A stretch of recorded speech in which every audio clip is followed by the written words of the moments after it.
Namaste everyone. I, Dr. Sangeeta, I am a consultant rheumatologist in Manipal Hospital, Mysore and Anaga Hospital, Mysore. So, who is a rheumatologist? So, everybody will be eager to know who a rheumatologist is. A rheumatologist is a doctor who is a physician who treats autoimmune diseases and connective tissue diseases.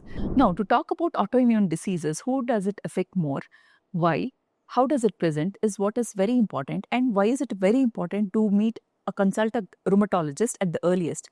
That becomes very important in everybody's life. So here, I'm here to emphasize on early detection, what are the signs and symptoms, and why is it important to meet or consult a rheumatologist at the earliest, and why is it really necessary to be under a multidisciplinary approach. So this is very important in every patient's life. Coming to rheumatological diseases, signs and symptoms of rheumatological diseases. Usually rheumatological diseases or autoimmune diseases, they affect women 90% of the times and usually affect the population who is between 20 and 50 years of age. So it doesn't mean that the other age groups are not affected. They are also affected, but in terms of the higher prevalence, it is more prevalent in this particular age group. Coming to signs and symptoms of rheumatological diseases, joint pains is the most commonest of the presentations in patients with autoimmune diseases. So just joint pain doesn't necessarily mean autoimmune disease, but we need to know what the characterization of joint pain in our patients. In patients with rheumatological diseases, joint pain generally affects both the sides of the body, not necessarily in all the cases though. In cases like psoriasis, psoriatic arthritis, gout, it can affect just one side of the body, or in a condition like palindromic rheumatism, it can affect one side of the body. So the pattern of the joint involvement becomes very, very important to make a clear-cut diagnosis based on the history. Coming to the investigations, investigations comprise only 10% of the help with respect to making a diagnosis of connective tissue disease. So what are the investigations? As people think that rheumatological investigations are very expensive, it is not so. So rheumatological investigations will usually, initially of the basic investigations like complete blood count, liver function test, renal function test and urine routine. So if there is a clinical suspicion along with any abnormalities in these basic investigations, that is when we look into the immunological investigations, which are again not so expensive. So to name a few, rheumatoid factor, anti-CCP. So these are the mostly done investigations. Apart from this, if there is any other clinical suspicion of lupus, Sjogren's syndrome or inflammatory myositis, there are other investigations that needs to be ordered. Like for example, anti-nuclear antibody, which is preferred to be done in the immunofluorescence method. If it is positive, only then we look into the next level test, which is ANA profile, which is done by immunoblot method. This becomes very important. When in clinical suspicion, if there is a lupus nephritis that is suspected, there is yet another investigation called as dsDNA, which is done in ELISA method. That also becomes important. If there is a constellation of symptoms like inflammatory low back pain or buttock pain, presence of psoriasis, presence of inflammatory bowel diseases associated with arthritis, HLA-B27 becomes very important. So this is an overview of the investigations that we do in patients with connective tissue diseases.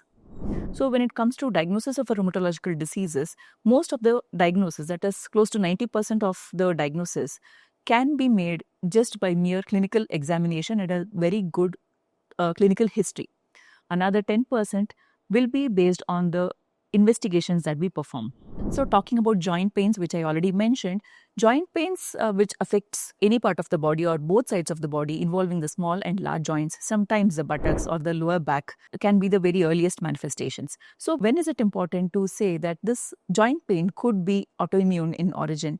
It becomes really very important to categorically tell or suspect that this patient could have had an autoimmune disease. So joint pains lasting for 30 minutes or more, involving both the sides of the body or one side of the body, which does not completely go away with taking painkillers, which is severe when they wake up in the morning or after the middle of the night, meaning after a prolonged period of rest, and which improves with activity or movement of that particular joint. This is categorically called as inflammatory arthritis. That is a hallmark of patients with immunological diseases. Coming to the other systemic manifestations, the next most common system that is affected is the mucocutaneous system, meaning the skin and the involvement of the mucosa. So when it involves the skin, it could involve any part of the body. Most predominantly in conditions like SLE, it involves the sun exposed parts of the body.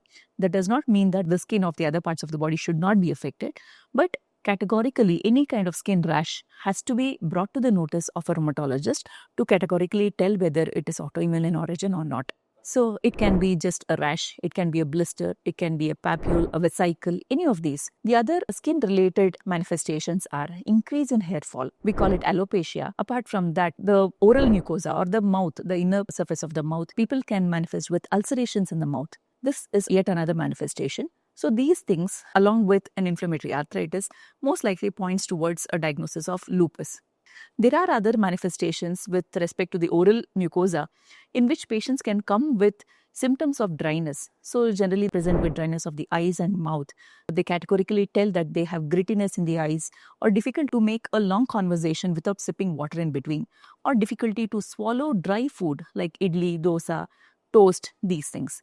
And they categorically tell that they have to keep sipping water in between to swallow the food. This is yet another symptom. It could be, most likely this is in patients with Sjogren syndrome.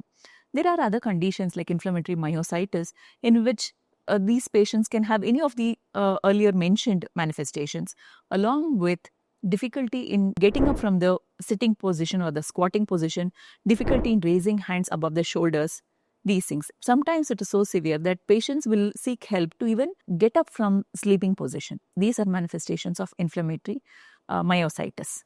So apart from this, there are various other disorders like vasculitis, which could affect one or more organ systems. So it can be just confined to the skin, confined to the kidneys, confined to the nerves, or maybe involving multiple systems at any point in time. So this also becomes very important in patients with vasculitis. Now, why is it important to consult a rheumatologist?